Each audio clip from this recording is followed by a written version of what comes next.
Hello, everybody. Great to see so many people joining. This is a session for the record books, I think. It certainly set the expectations for me for 2024. Really appreciate everybody who's registered and is participating, and really looking forward to this session. In the prep one a couple of weeks ago, it absolutely blew my mind. So I'm hoping there's going to be some really good insights and learnings for you all today. So what is it that we're covering? So today's session is Demystifying AI, the reality of AI for consulting firms. And it is with leading consultancy in this field, KUNGFU.AI. And joining two really great guys from that business is consulting professor, non-exec and advisor, Professor Joe O'Mahony as well. And just still seeing lots of people coming in, which makes a lot of sense given the high registration. So do welcome along. As I'm just doing my intro, settle in, get accustomed to the Zoom panel. Okay, we're tipping well over 100 people now. Perfect, great. I think we'll probably get right into it. So just looking down the list of attendees, lots of regulars and some new names too. So for all of you sparing an hour of your time in a busy week, genuinely really appreciated. And not least because it keeps me in a job until a robot can run these monthly consulting insight sessions. And for those of you who don't know me, I'm Ben Edwards. I'm the head of partnerships here at CMap. We're a PSA solution for consultancies, so helping you run your operations and finances. And I'm going to be running today's webinar. Or am I? Am I really here? Nobody knows. That's the part of today that will be fun. So let's look into the future. The year is 2033, and you're using AI in everyday life. Maybe you have used it to plan and order your food, your grocery shop. You're using it in work. An AI bot is writing your consulting proposals. Your clients are using it to predict, diagnose, and solve all manner of financial, product, sales, strategic challenges. And finally, CMap has found an AI bot to replace me. And artificial or not, at least it's got some intelligence. But fortunately, I stayed one step ahead of the game. I consumed everything in a really great webinar in 2023 that I hosted, and I moved from cynic to disbeliever to all-out AI enthusiast. Now, let's see if that plays out in today's session. And how do we run these? Well, like the vast majority of our webinars, it's going to be following a panel-style format, and we dig into a specific topic with professional services experts. And whilst we have a great amount of content about how consultancies can maximize our operations solution, so for those of you who don't know CMap, think improving your forecasting, resourcing, engagement management, profitability, utilization, those core operational financial processes. These monthly sessions that we run and have been doing for nearly 2 years now are on much broader topics outside of PSA. I mean, this year alone, we've had speakers talking about best-in-class people strategy, maximizing your firm's value and exit prospects, building a great brand, growing internationally. Loads of open access content that's available to consume on the resources page on our website. I'm just going to post that in the chat now. Don't let it distract you from the main event, because that is what everybody is here for. But click the link and then you can access all of our previous archive content completely for free as and when you need it. But today, as I've referenced, I'm joined by three brilliant panelists, and I'm going to let them introduce themselves shortly. But from my side, just wanted to give you a bit of context and background, because I'm certainly going to get great value. I first approached Christian probably around the summertime because I was on the hunt for a high growth, AI focused boutique consultancy to speak on the session. Fortunate enough to find KUNGFU.AI. Christian was kind enough to respond. I thought from their presence in North America, their client roster, their case studies, plus Christian's insight as well, being second to none. But okay, how can I get these guys on one of our sessions? We talked, we had some great initial conversations. He suggested Ron would also be open to speaking, which was fantastic, because then I thought we could get this blend of commercial and deep technical expertise, both of their shared experiences, but with those different perspectives.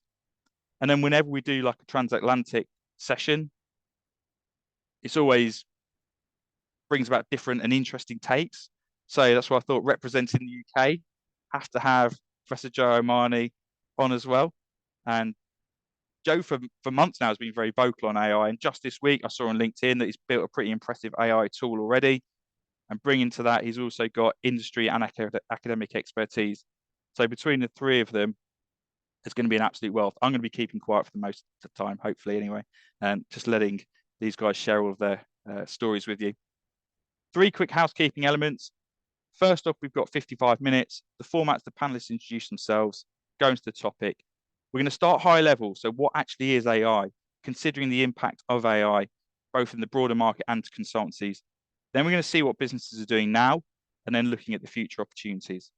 As ever, I've left 10 to 15 minutes for Q&A, and that leads me into my second point, which is feel free to ask questions throughout as they enter your mind. If you use the questions tab in Zoom, they just come straight to me, and I can then put them to the panelists at the end. No other attendees see your questions, so just keep them coming in as they enter your mind. Third and finally, the webinar is being recorded, and an open access link is going to be sent to your inbox that you can then rewatch. You can share it with your colleagues. That's going to be tomorrow morning. Okay, delighted to welcome the panelists. Christian, it'd be great to get your introduction first. Excellent. Thank you, Ben, and thank you for setting this up. We are really excited to have this conversation today. My name is Christian Barnard, and I'm the Chief Operating Officer at KUNGFU.AI. I'm located here in Austin, Texas, in the United States. I've spent the last 3 decades of my life in consulting firms of all sizes, including Sapient, Razorfish, Frog Design, T3. And I've focused most of my ongoing learning on agency growth, team and talent development, client services, delivery, and operations.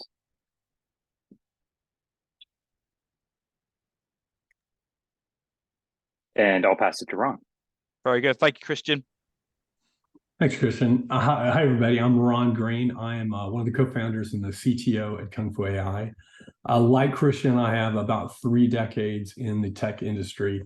Unlike Christian, most of my experience is actually in the product domain. So KUNGFU.AI is my first services experience. I've worked really broadly across different verticals, everything from biotech, e-commerce, healthcare, security, telecommunications. And professionally, educationally, I've got a background in computer science, and I did a master's in artificial intelligence at Sussex University. And I oversee the engineering technical side of our business, which is all about delivering, for the most part, state-of-the-art AI machine learning systems for our clients. With that, I'll throw it to you, Joe. Thank you. Hi, everyone. I'm Joe. I am a professor of consulting at Cardiff University, and half-time, and then the other half of my time I help medium-sized consultancies grow and sometimes exit. And my involvement with AI I started off in corporate consulting 30 years ago, in tech consulting, actually, helping launch and understand 3G, the product that were going on the phones for the first time. So I've always had an interest in consulting. Those of you on the call that have been my clients will know that I'm quite big on tech as an enabler of value, but also reduction in costs for consulting firms. I think tech is one of the few ways which consulting firms can improve profits without breaking the business model. However, now we're facing something where business models might be broken, for the good and for the worse. So I guess about 18 months ago, I started to play with some AI stuff. I've led a couple of projects at the university with consulting firms. I'm not a coder. Like my last attempt at that was HTML, I think 35 years ago. Never doing that again. So based on that, my work with consultancies and my explorations into AI myself, I've built a couple of chatbots along with, it seems, a quarter of the world has now, which actually seem to be working very well according to client feedback. I'm also writing a book on AI in management consulting and professional services more generally, and that should be out next April. Very good. Thank you all three. Great intros, and you can see why I wanted all of them on the session. So what we're going to do first is avoid the obvious temptation, which is to delve into the tools and the hype just for a minute. There's plenty of time for us to do that. So if we step back from that AI noise, Ron, I wanted to ask you first, what actually is AI? What different types exist? And can you give us a brief history? Yeah, absolutely. I think everybody at this point on planet Earth is familiar with ChatGPT, and to some extent, that may be really all of your exposure to AI, but it goes back really far. I think most people might be surprised to learn that the systems that are in place right now, the systems that are behind ChatGPT and all of the really advanced AI we use daily, began in the early 1940s, and it stemmed out of an attempt to mimic certain aspects of the brain. We were just beginning to understand that there were neurons and synapses and that they were connected. And that approach, that sort of a connectionist approach, has seen trillions of dollars in experimentation and research over the decades, and it's waxed and waned. There have actually been two separate AI winters in the last 75 years where kind of overpromise and under-delivering led to great disappointment. What we're seeing right now all really began in 2012 when some new approaches, but based upon these foundational approaches that I mentioned, going all the way back to the 40s, 50s, and 60s, unlocked the capabilities we're seeing, specifically within machine learning. And so just very briefly to kind of tee up the rest of this conversation, artificial intelligence is any type of system that's able to learn or reason like a human. Machine learning is a subset of that, and it is where all of the systems that we are using today come from. So machine learning is a subset of artificial intelligence. It's one way to do artificial intelligence. And within machine learning, there's deep learning. This is a technique of using artificial neural networks to build systems that are capable of performing all the magical feats we're seeing. And that, very, very quickly, the way they work is these deep learning systems take data in, and they make predictions, or they have some type of output. And that output initially can be completely random. It can be totally incorrect.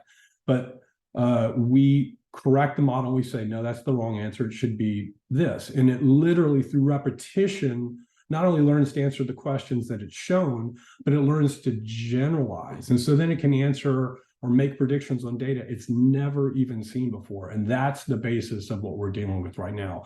And then to very briefly answer your second question, Ben, everybody right now is talking about generative AI, right? ChatGPT, and it's an amazing technology, but it's just one type of AI system out there.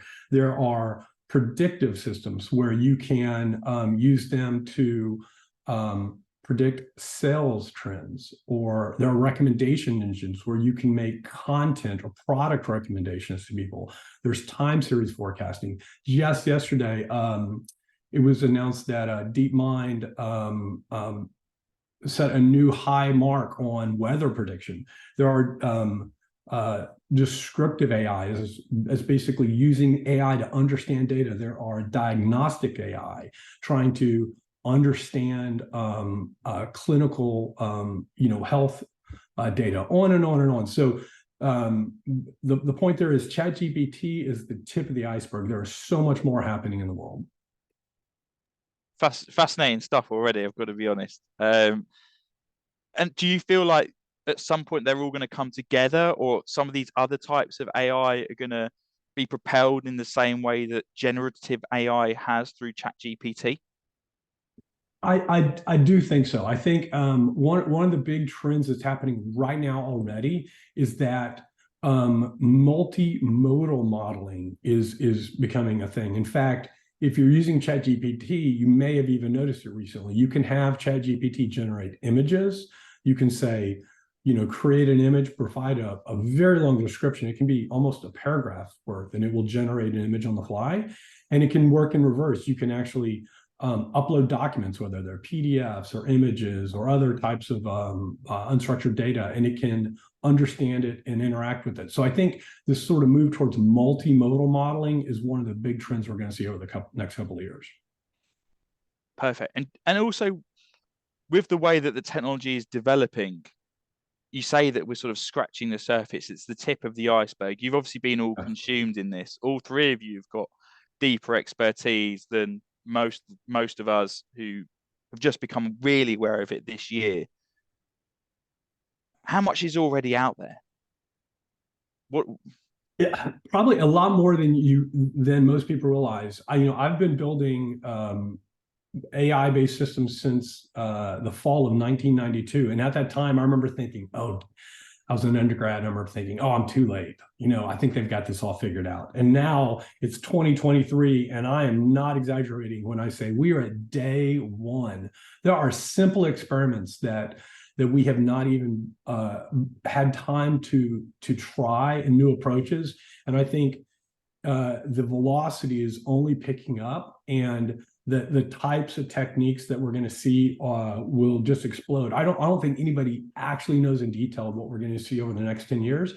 But your comment earlier about the ubiquity of AI, that will certainly happen, but it's already here in a way that people may not realize. Every time you're typing on your phone and you're texting somebody is trying to predict what the next word or few words will be, that's a large language model.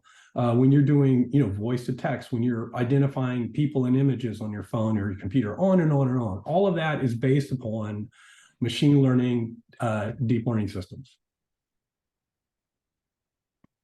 Christian?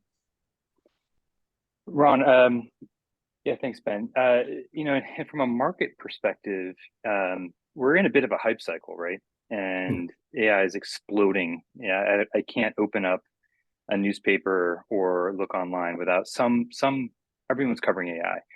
And I think there's three primary things that have led to the current explosion that we're seeing right now. One is the advancement in machine learning algorithms. As Ron mentioned, it started in the 50s. Most people aren't aware of that, but it's been the velocity of the algorithms is increased tremendously because of the availability of big data, as well as the increase in compute power. So that's sort of the technology side. And that has led to an investment in research and R&D in AI, which has facilitated the growth, which has led to open source collaboration, and then really the breakthrough of customer-facing applications, the most notable of which was OpenAI's ChatGPT in 2022, November, which resulted in the fastest adoption of any new technology, reaching 100 million users in 2 months, which eclipses every other new technology or new app out there. And I think that has led to an increased awareness and focus on regulatory and ethical considerations, and a focus on AI from governments and business leaders across the world. And you take all three of those, or the confluence of those three big buckets or categories of things, which has led to the current explosion of AI that we're in right now.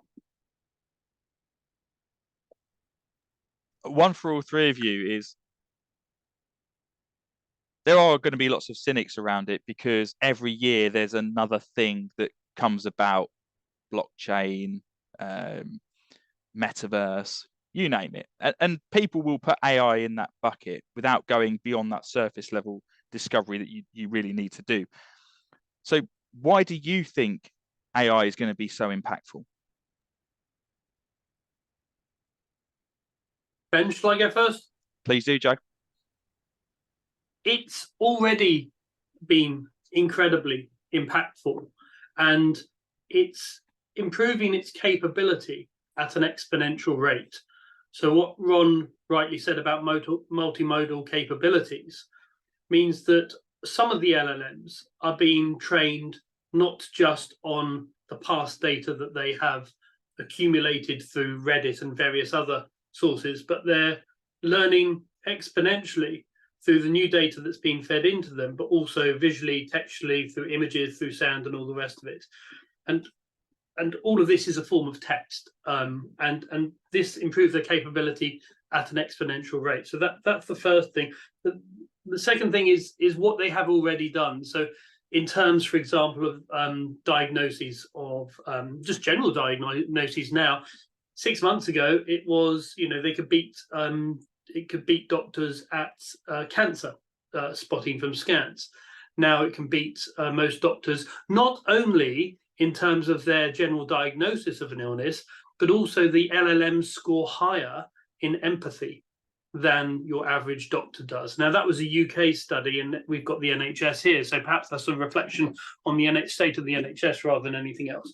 So that's the second thing, is that it's already making a massive difference with some of the examples that Ron just gave us. And the third thing is that, as again Ron said, there have been hype cycles, and what has happened now, as Christian pointed out, is that the technology and society, to some extent, has enabled its potential. So for a long time, the basic infrastructure of AI has been known about, algorithms have been designed and all the rest of it, but the computing power to enable it, even at a local level. I've currently got a smaller version of an LLM running on my laptop. That's never been anywhere near possible before. So these three things are reasons why I think AI is different and is going to be very different to most other technological innovations. Christian, Ron, anything to add or any other thoughts that you wanted to share on that? Yeah, Joe, that was just dead on. I couldn't agree more. And I very seriously believe that the moment in time we're going through right now is analogous to some of the most important discoveries in human history. And I'm talking about, the printing press, the wheel of fire. And every now and then people think I'm exaggerating, or I'm falling for some hype cycle or something like that. And I've been doing this for 30 years. And the difference now is the things we always wanted to do, the things we always felt we were on the cusp of being able to do, we can finally do.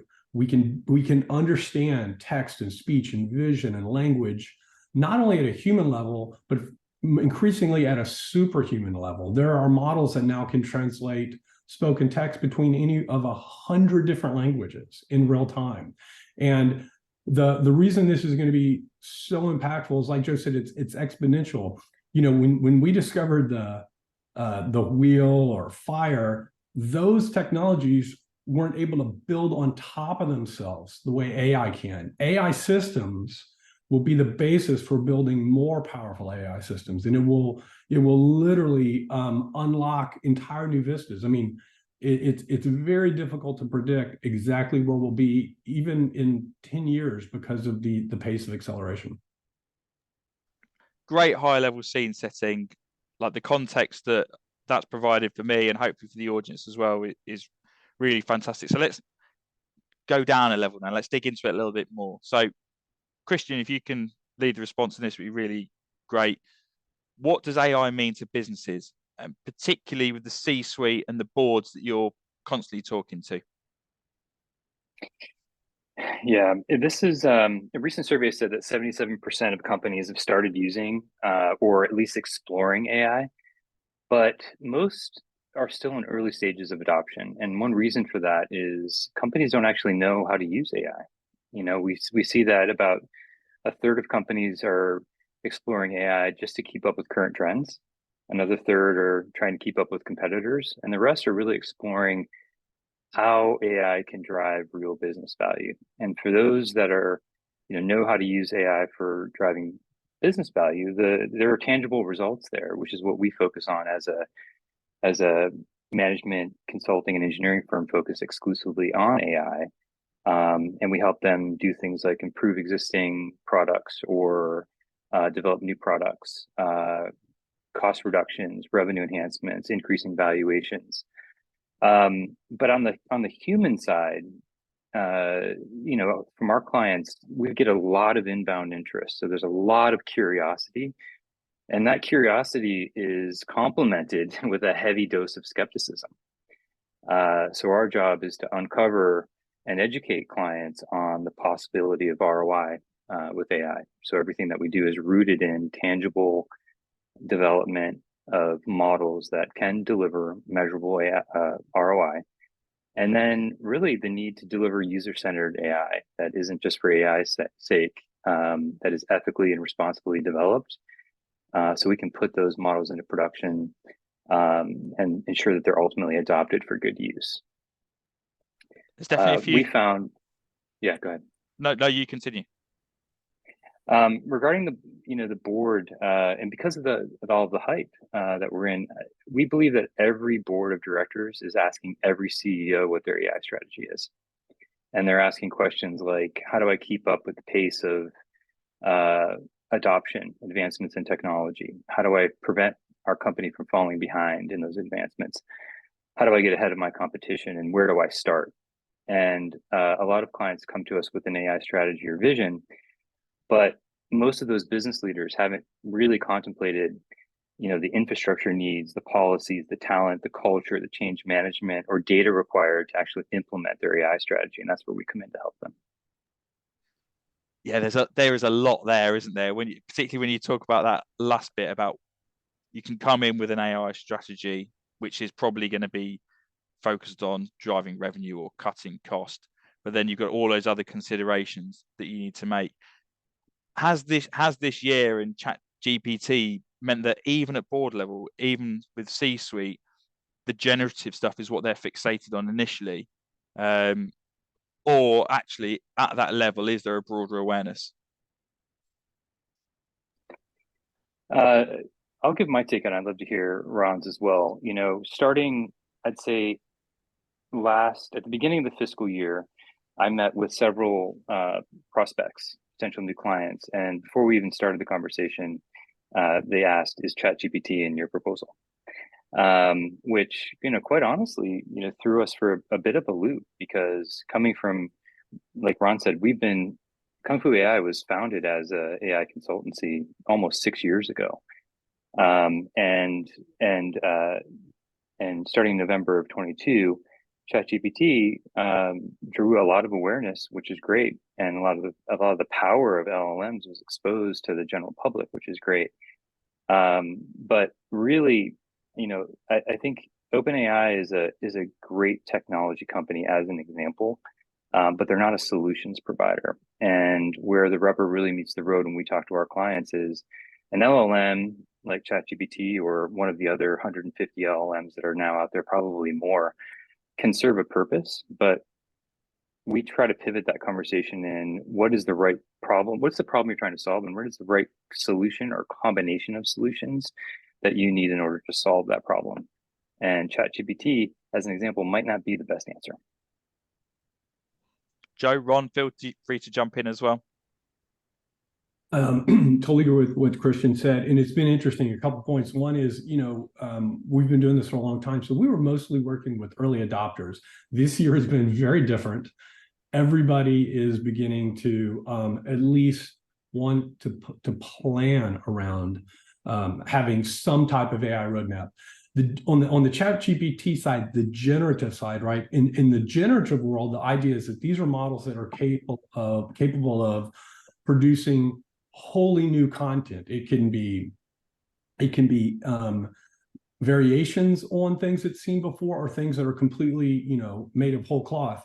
But the challenges with that in the enterprise is that generative capability comes with some unpredictableness, right? It's not really the same as if you're trying to build a sales forecasting system, right? Where you're more constrained, right? The predictions may have some variation in their accuracy, but you're not really dealing with some of the more complex issues that come up in the generative world. So I think the whole world's trying to get their hands around how to take advantage of that. And I think that's the reason it's really important to understand that as amazingly powerful as these LLMs are, the generative AI domain is just a small fraction of what's really capable out there. And I would say probably the majority of our engagements over the last 6 years have been really more on the predictive analytics side, where you can build either new systems or capabilities that augment humans. They don't have to just replace people's jobs, right? You can augment them as well. Joe, anything to add? If not, I was really keen to get your thoughts on what you're seeing inside of consultancies right now and how they're using AI, if at all. Okay, yeah. Okay, so there's a few things. Very quickly, I'll add, and Christian and Ron might disagree with me, partly because of, where they work and what they do. I don't think firms should have an AI strategy any more than they should have a VR strategy or a Bitcoin strategy. I think firms should have a business strategy, and then that has implications. And part of that business strategy is the pestle analysis for my MBA teaching, which is finding out what's going on in the world and what the opportunities are. And part of that is technology. And you know, I believe that AI is probably going to have more of an impact than any other form of technology on firms. But that doesn't mean we need to be. It's not a silver bullet. It needs to be wrapped up in a business case. And as with, you know, AI, automation, any form of tech, you have a hopper of ideas, and you build business cases for those, and you focus on the one that you're going to be implementing first. And so, it's, in some ways, you think about it in the same way that you would think about any other technological or even, you know, opportunity for investment in the firm. In terms of what I'm seeing in consultancies and professional service firms more generally, I guess you need to split it out from the internal stuff to the client-facing stuff. The client-facing stuff is pretty much everything you can imagine. So, you know, doing sort of machine learning solutions, predictive solutions, data analytics solutions, very often, as Ron pointed out, not using LLMs for this, but building specific predictive algorithms to offer either client software, client services, or you know, specific solutions that those clients need. And that I can talk about, but literally you're talking about 10,000 use cases there. I'm seeing a lot more firms looking at it internally, and it's internally where you're seeing a lot more LLM stuff. Now, interestingly, from my research, although now 75% of consultants say that they're using LLMs of different forms, mostly GPT-4, 3/4 of those aren't telling anyone about it. So particularly at the larger firms, you have this very risky situation where junior consultants are using LLMs to support their work, generate reports, generate proposals, sometimes with client information going on it. There's some very good public examples of that going wrong, but they're not telling anyone. So obviously that's a massive risk. So my view on this is that you can't close your eyes to it. I had a chat with the university earlier, and in effect, I won't go into the details, but I want to engage the students heavily with AI, and they're battening down the hatches and sort of going, no, it's not going to happen. It's impossible to contain AI. People are going to use it whether or not you like it. The thing is, are you ahead of the game? Are you setting the rules? Do you have the hopper set up and all the rest of it? So there's lots of specific use cases. I've now reviewed about 120 applications that I thought would be useful for consultancies. A lot of them are wrappers around an LLM, typically GPT-4.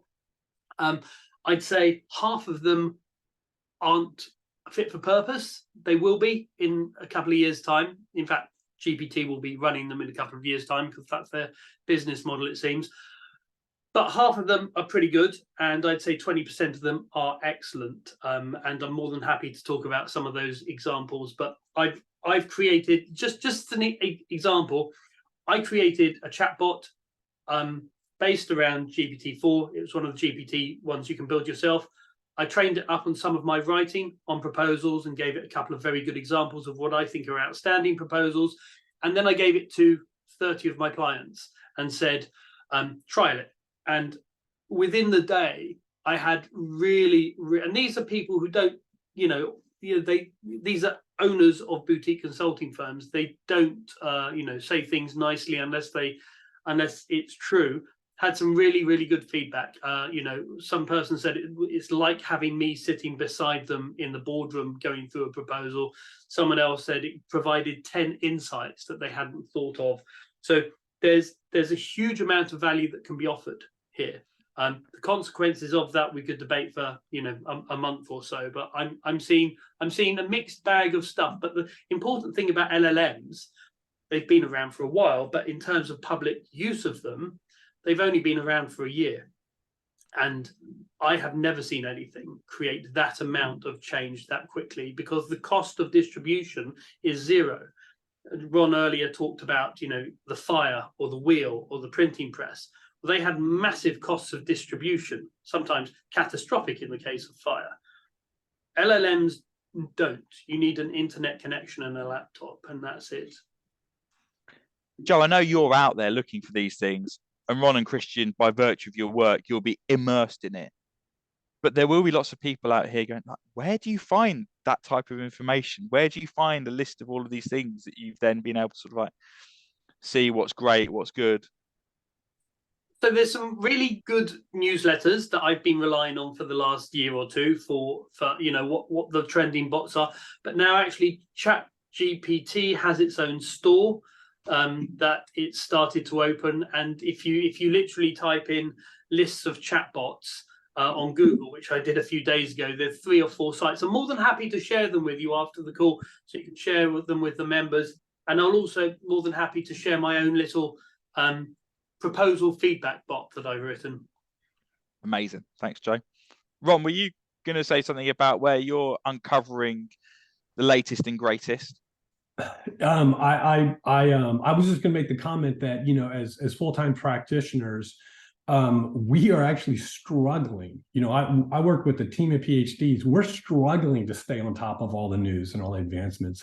And we recently this year instituted what we call Lab Day. We take every Friday, and it's completely unbillable. And that time is literally used to do nothing more than read new white papers, come up to speed on new open source projects, understand new products and capabilities that are out there. Because you would think that if you dedicated 20% of your work week, that would be enough. We're still inundated. So if anybody's out there and they feel like they're a little overwhelmed, understand we're all overwhelmed. I'm, you know, highly sympathetic to that.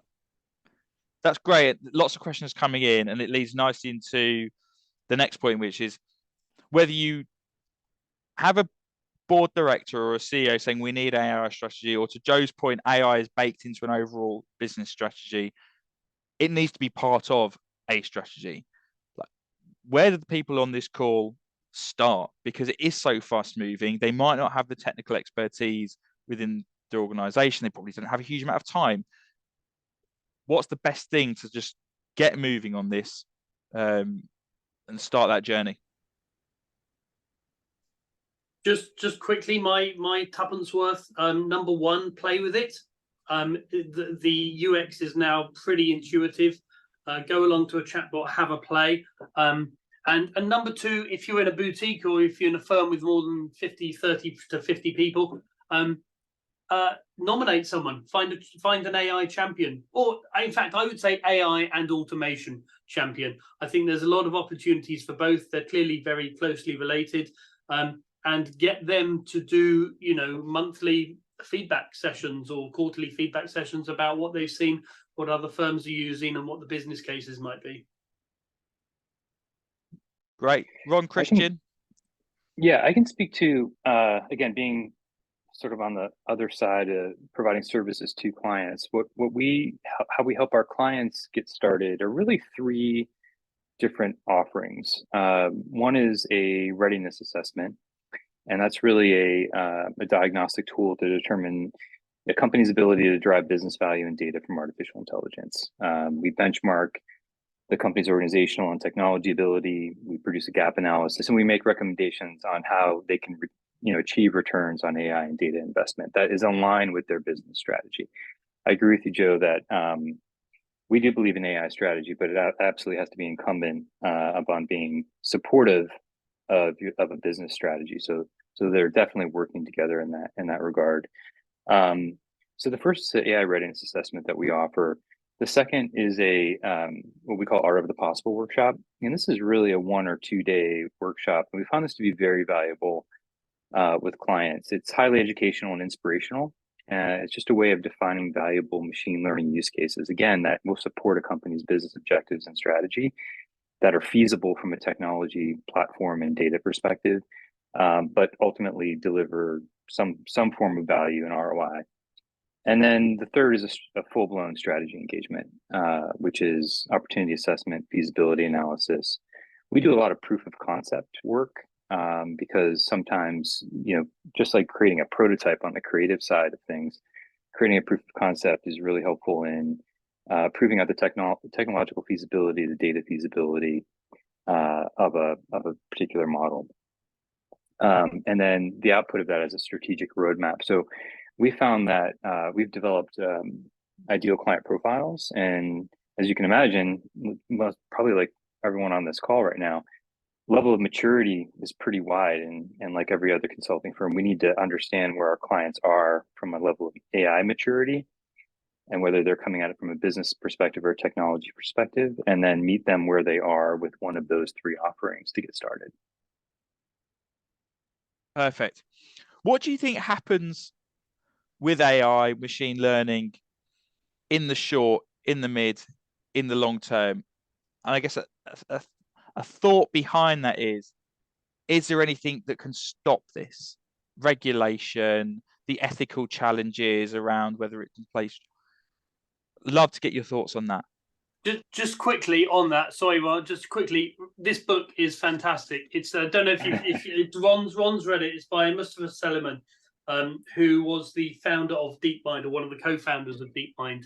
He had the chapter in it saying AI can't be contained, and he's more pessimistic than I am, I think. But I think this is a massive wave that has yet to crash, and when it does, I mean, don't get me wrong, I got Trump wrong, I got Brexit wrong, I got the Russian invasion of Ukraine wrong, so maybe I should shut up at this point.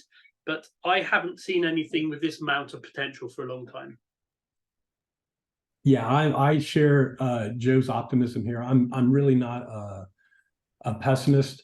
Ben, your question about sort of the short, mid, long term. The short term is pretty easy to predict, because the current AI capabilities, the current AI machine learning capabilities are kind of point solutions. It's like the early days of the internet. You're like,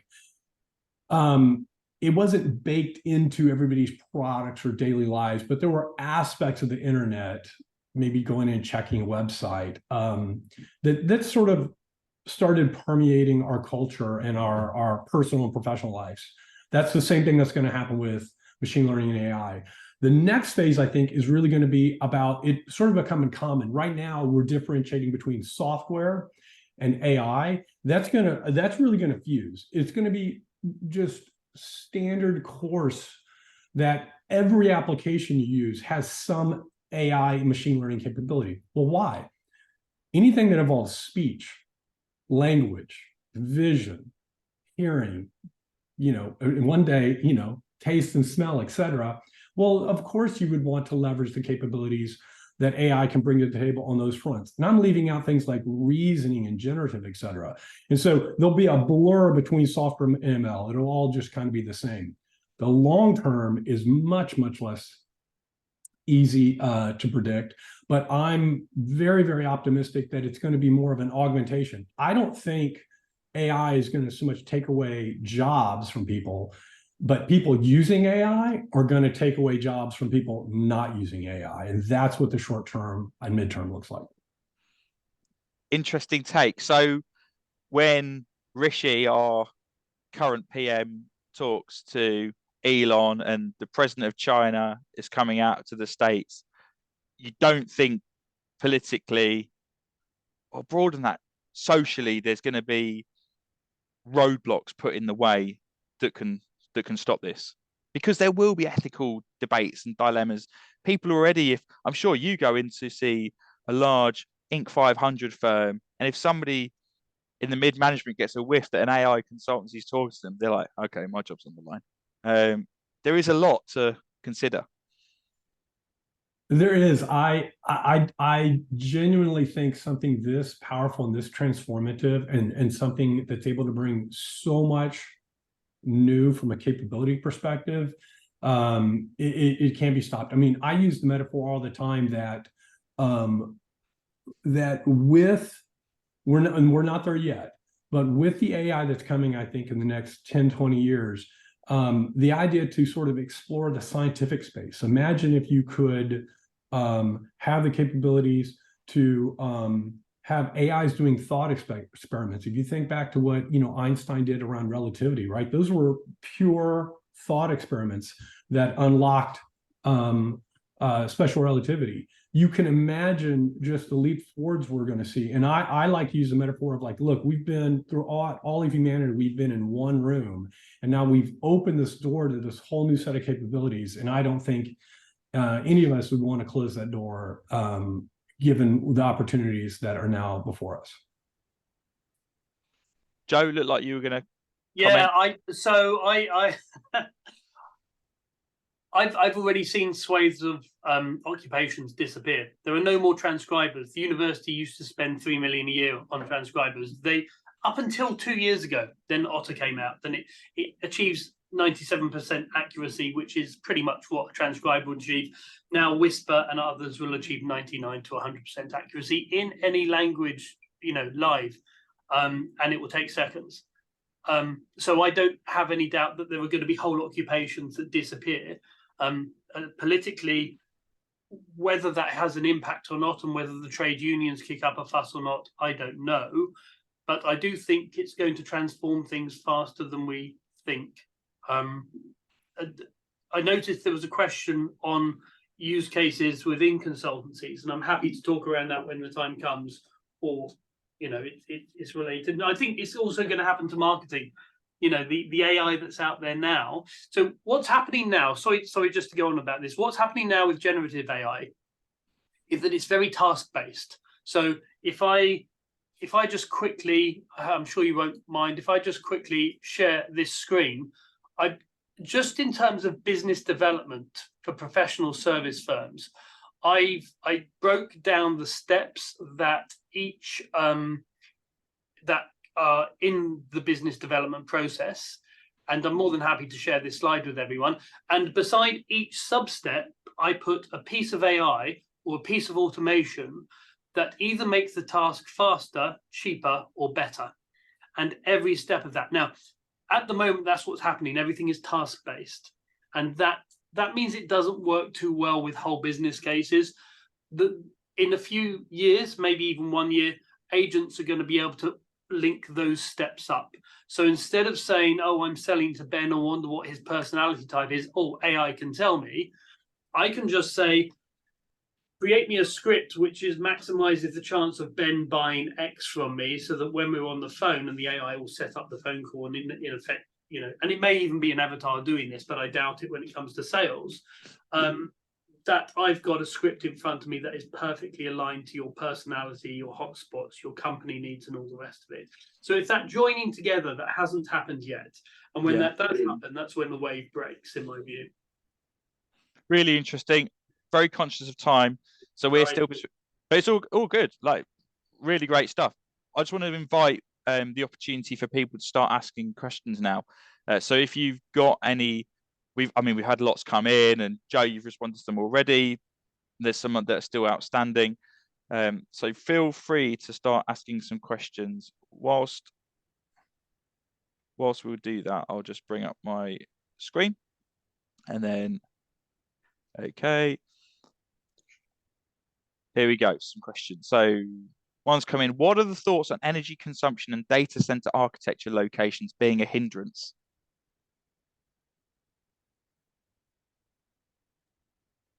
Is that question around the hindrance of the furtherment of AI, or just from an economic perspective? You put that one back in my court, and I have no idea. And I have no idea. Well, economics. Thank you, question asker, for a very quick response. Yeah, that's it is already a bottleneck, and wow, that is a really, really deep question. There are certain technological constraints right now, especially on the hardware side, that are making the development of AI sort of unequal in the world. And I think one of the real negative effects of the current approach is the really, really high energy consumption, especially during the training of these models. Not so much during inference. Once a model's trained and it's in inference mode, it's much, much less computationally expensive.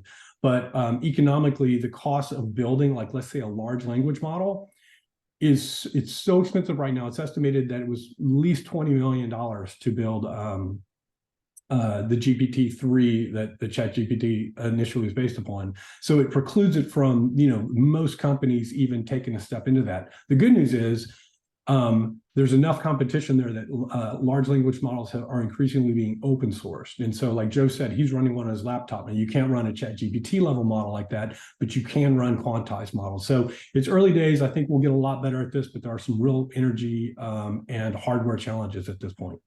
Oh, that's fascinating. I mean, great question, deep question, like you say, but a fantastic response to get that insight. Really, really good. Okay, another question. I see the value of AI in early stage consulting engagements, discovery, diagnostic type activities, but do you see it taking away the need for people with real experience? Joe, gut reaction to that? Yeah, yes, I do. Unfortunately, now I don't think it's going to replace. I mean, there are certain things that humans are almost psychologically prone towards. So buying from another human being as opposed to something that may be a chatbot, I think, I'm hoping, is where we might still exist. But there are plenty of AIs now that do qualitative data analysis and quantitative data analysis. Now, I've trialed a few of them, partly for my PhD students, in terms of, they'll do the same thing that consultants do. And the results are interesting. I think it's supplementing and augmenting what people are doing at the moment. So in other words, if you use some of the data analytics tools out there, they will give you ideas, they will help you structure around your themes, they'll do the analysis faster. But I personally wouldn't rely on AI to come up with the themes of analysis that I think are important, because when I've trialed that, it hasn't quite done as good a job as I would have done. It's given me ideas, which is great. So I think if you're, again, so there's two things, sorry, very quickly. Number one, there's whether people with that level of experience and expertise have an impact, and I think they do at the moment. I don't think that impact is going to, I don't think AI is going to take long to catch up with most people with experience. But the second thing is brand. And this is a really important thing for consultancies and anyone who's in sort of professional services. If you are McKinsey, you can let your clients have access to some of your star consultants based on everything they've written, every bit of analysis they've done, interviews with them, podcasts, videos, and all the rest of it. So that in effect, not perfectly, but in effect, you're able to rent that avatar out 100 times. So you might get Michael Porter. How much would you pay for Michael Porter's avatar to come in and look at your firm and do an analysis? Because you can't afford him in real life because he charges 100 grand for the day. And so you can almost imagine, this is why brand has become so important. It became important with the internet because there were so many voices out there. Your personal brand as a partner or an owner or even as a firm. It's going to become more important now because there are going to be many, many more voices shouting. So the more you invest in building your brand, the more likely it is that someone is going to go to you, Professor Joe Omani, rather than ChatGPT-4, partly because they think you might give a better answer, but partly because if something goes wrong and the board come back and say, where the hell did you get this advice from? You want to be able to say, well, I got it from Joe rather than I got it from a bot. Okay. Another question here. This is an interesting one. You've already talked about like the risks to sales profession, and I'm sure there's risks to marketeers, content creators. Thinking of consulting as a whole, how high up the chain in terms of there's a risk to this overall sector do you think AI represents? And I think somebody recognized that it could be quite high. Therefore, how do I flex my strategy to avoid these risks? Do you think? Shall I go for that? I'm conscious I'm taking up a bit of everyone's time, but I guess there's two things. How far up the chain in terms of types of consultancy? You might say McKinsey, Bain, and Boston are at the top of that chain. Their brand is very, very strong, and their brand is based upon their people's experience, but also all the brands that they align with. And so I think whatever McKinsey does, it's always going to be partly people's based because they recruit superstars because they are, they're globally known. but I think you mean actually up the chain in terms of the hierarchy within the firm, and oddly and unusually for automation, I think it's actually the middle of the organization that's perhaps going to be a bit safer, rather than the top of the organization, where in effect you're a process person. Once you get to a consultancy of a certain size, in effect you're a process manager. And the bottom of the organization, which I think will be replaced by, I think the consultancy leverage model is going to change from sort of, you know, that shape to some more of a almost inverse pyramid at the bottom of it, if you see what I mean. And I think the top can be replaced. There are a couple of companies already who have said they've replaced their CEOs with AI. I've had a look at those in a little bit more detail, and there's a bit of, excuse my language, bullshit about that. There's a bit of branding going on. Ron, sorry, I realise you're. I hope you're. I guess you're seeing the same thing, Ron. No, that was fantastic, Joe. I love it. I have never heard about CEOs being replaced by AI, so that was really interesting. Yeah, there's a company called Dragon Snap or Dragon Soft. It's a Chinese company, and 2 or 3 other gaming companies have done it recently. Wow. That's what they're saying. Wow. Well, the one thing I was going to point out, and this is a little tangential to the question, but I'll throw it out there just in case the listeners are not aware of this. But tasks that are as domain specific and as challenging as software development, like literally writing software in any programming language you can think about now, that's actually being, I wouldn't say automated, but augmented with systems like Copilot, which is, I think, is probably the best example out there in the world. We use it every day at KUNGFU.AI to help. It's almost like pair programming with an AI, and you can ask for advice, you can ask for recommendations. It will try to auto-complete things as you're typing. And so, you know, if you'd asked anybody in the software industry 5 years ago, would this be possible in 2023?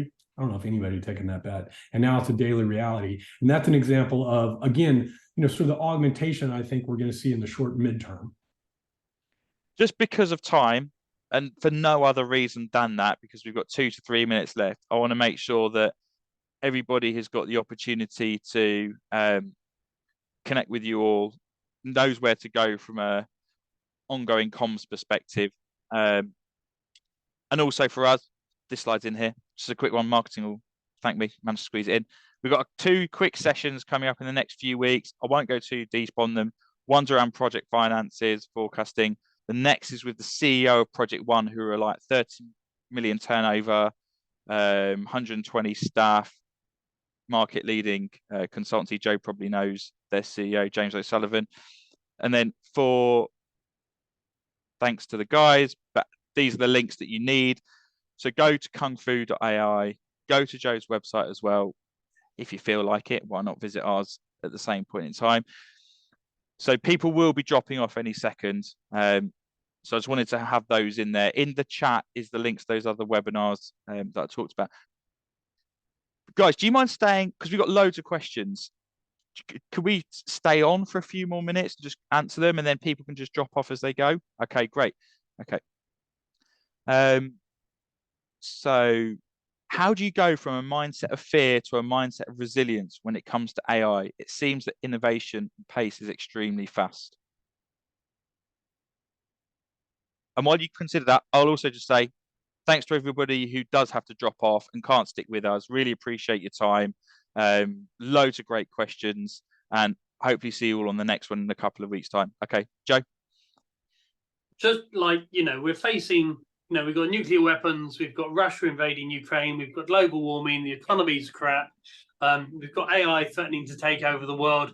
I would still say, and I tell my children and students this, we are in I wouldn't swap position with anyone else in any other century, in any other country.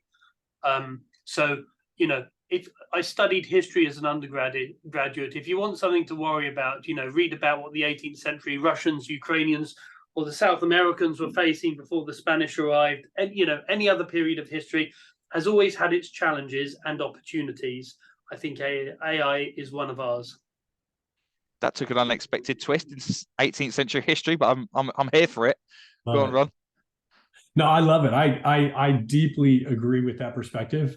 And I also think that philosophically, in the world we live in now, it's important to kind of embrace change. Don't fall under the trap of thinking everything used to be better back in the old days. Change is here to stay. That's the only constant. And I do genuinely believe that that type of mindset leads to a better well-being overall. More of a practical question here. So from sales and staff management perspective, which models do you recommend? E.g., when do we expect opportunity to convert? Likewise for forward-looking forecasting, accurate predictions. That's that sort of predictive stuff that, by the sounds of it, you're doing a lot more of with your clients, right, Christian and Ron? Yes, if I understood the question, it was around what type of modeling, what type of AI modeling do we see the most or anticipate seeing the most of? Yeah. Until 2023, it was mostly predictive. So it was things like legitimately predicting cancer outcomes or doing things more prosaic, like predicting, propensity to purchase items and things like that.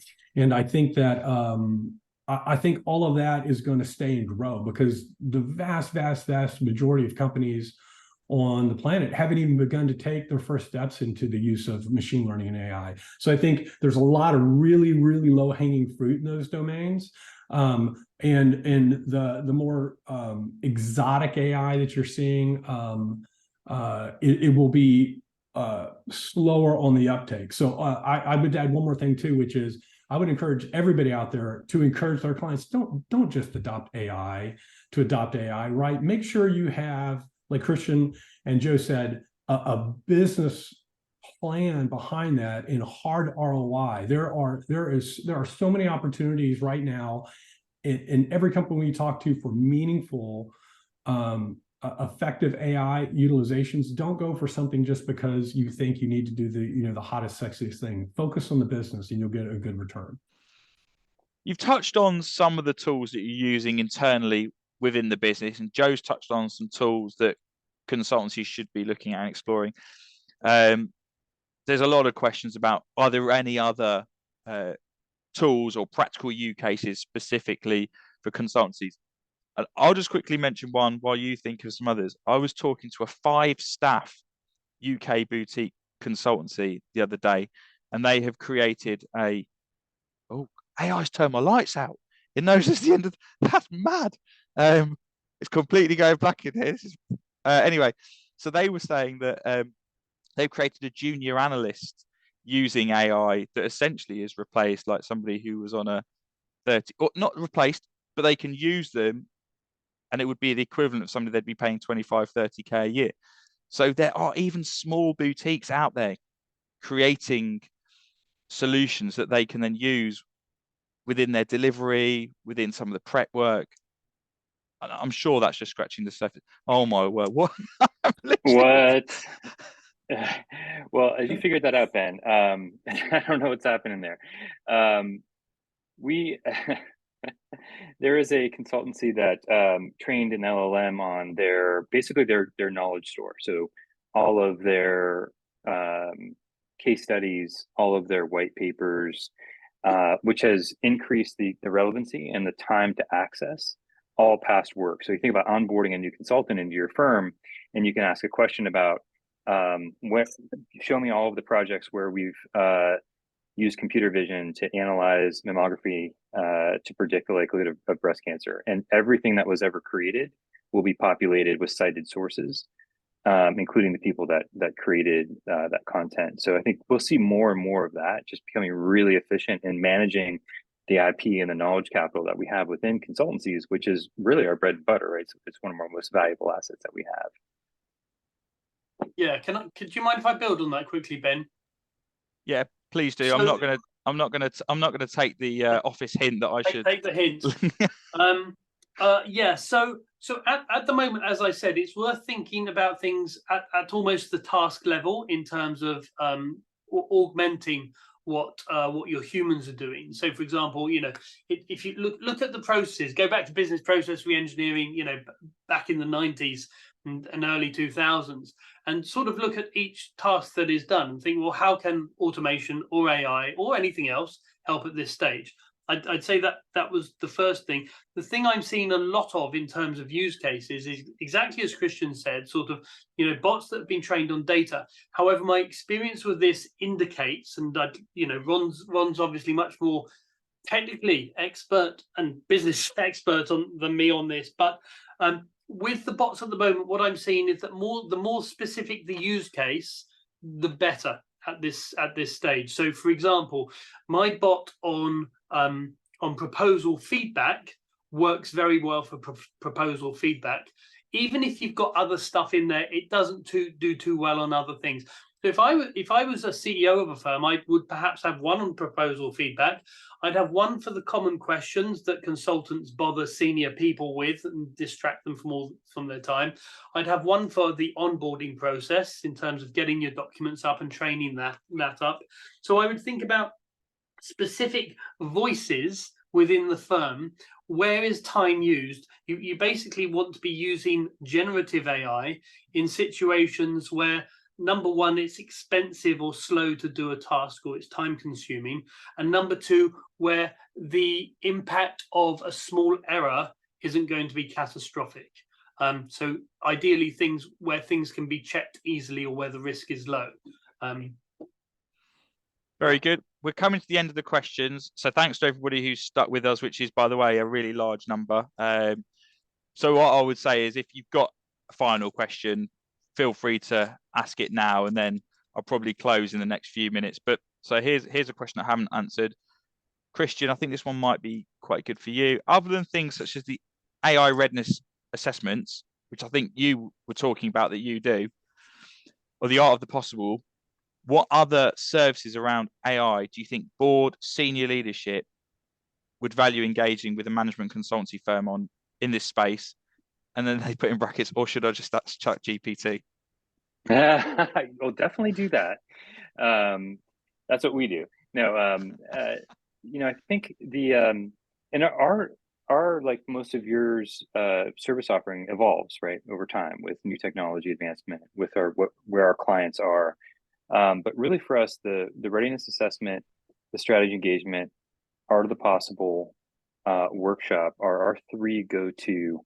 Now, when we start talking to clients and understand where they are, the state of their data, we're going to tweak that service offering. So, we try to have as many repeatable, selling and delivery motions as possible to create efficiency in our service offering. But especially in the space that we're in right now in AI consulting, that's always a starting point, and we always have to customize, and for the betterment of the outcome, customize our offering with clients. I mentioned a POC, and sometimes we started a model accelerator offering, which I'll throw into that list. And if that's, if a client has some hypotheses and they've already done some analysis and they understand how a model might support their business strategy, we've offered a model accelerator, which is quickly getting to proof points and proving out the hypothesis of that model with a limited set of data without bringing that model to production. So it's sort of a quick, low risk way to test that hypothesis out. But those are really the 3 or 4 go-tos for us. On like the specifics for your business, like you have just been caught in this mad year where AI is everywhere, and no doubt that has led to challenges around recruitment, retention. You talked about how every man and his dog was inbounding to your website with, trying to get a feel for it. Just as a firm, how challenging or not has this year been? It's been good and bad, honestly. The awareness has been great. The noise has not been so great. And, we've got to put in place ways to figure out the right signal in that noise. And I mentioned developing our ideal client profile, and that's helped us quite a bit, is being really purposeful about what are the attributes and behaviors of a client that is ideal for us in our business. And we went through an exercise of defining what that ICP looks like. and there are 4 for us, and that's really helped us cut through a lot of the noise and really get to the work that we think is most relevant, that delivers the most value to our clients. And also, you know, in this space, recruiting and retaining top talent is core, just like it is for everyone else on this webinar right now. And so our culture is really important, which means that we've got to be really purposeful about the work that we take on, because it has to be impactful, it has to be cutting edge, it has to be state of the art in order for us to continuously attract and retain top talent. And Joe, talking more broadly about the consulting market, there'll be lots of firms thinking of pivoting to offering AI solutions. There'll be others like KUNGFU who've been doing it for years. Have you seen much of that? And to any great extent, have there been any successes? I've never seen so many firms launch and die so quickly on the whim of a single company. OpenAI will wave their hands and release some functionality, and 200 firms will die around the world. And you could, it's like when you walk down a high street of a small town and you see a new, I don't know, coffee shop open. You think, well, that's going to be dead in 6 months. It's the same with AI at the moment. So if you're thinking of doing an AI type startup, think very carefully about what OpenAI are going to be doing in 6 months' time. However, with consulting firms and providing the expertise, interestingly, I think there's a massive gap. If I had more energy, I mean, I gave a talk at Cardiff University, which is hardly a hotspot of industry. Sorry if my boss is listening. I gave a talk on demystifying AI there a month or so ago, and I had 30 people come up to me afterwards and just say, oh, can you help us with this? And my answer had to be no, because I don't have the time and I don't have someone like Ron working for me. But I think there's a huge opportunity there. The challenge, I think, isn't going to be getting clients. It's going to be getting great resource, because that great resource is being bought up. I spoke to a CEO the other day who had a decent machine learning person in their firm, and they got taken by Google for a base salary, I think it was, of 250,000 plus a bonus of pretty much the same. So it's getting and keeping that resource when this is a gold rush. I mean, that's mad. And here I am about to be replaced by an AI partnership webinar host, and someone's getting $500,000. I know there's no, you know, there's 60 people left, but this is a really important point for the consulting industry and for professional service firms generally. What we've seen over the last 20 years with the introduction of automation is sort of a splitting apart of the consulting industry, where high value known unknowns and unknown unknowns, which AI is one, are getting much more expensive for clients. But the more standardized stuff, you know, change management, leadership training and all that, you can throw a stone and hit a change manager out there or a leadership development person, unless your brand is brilliant. So you're getting very low cost here and very high cost here. I think with AI, it's going to do that even more, where you're going to have the people who have invested in AI and have some form of IP that's important for them, versus everyone else who's having to use that firm's IP in order to operate. So in effect, you're getting a further moving apart of high value versus low value, but also a concentration of power and knowledge in the hands of some tech companies versus everyone else who's going to be having to use their algorithms. I knew we should have put 2 hours in for this. Yes. It's really good. I will cut it off now though, because you've all got actual work to be getting on with. But thanks ever so much for all of the contributions, the insight. Appreciate an amazing number of people still with us as well. So appreciate all of your attendance and engagement as well. Any final thoughts? If not, we'll let everybody crack on with the rest of their day. Thank you, guys. It's been a real pleasure, especially meeting these two, and they're great firm. Yeah, real pleasure. Thank you. Same Thank you as well. It's absolutely been a pleasure. Great. Appreciate it. All the best, everyone. Speak to you all soon. Thanks. See ya. Bye-bye. Bye. All right.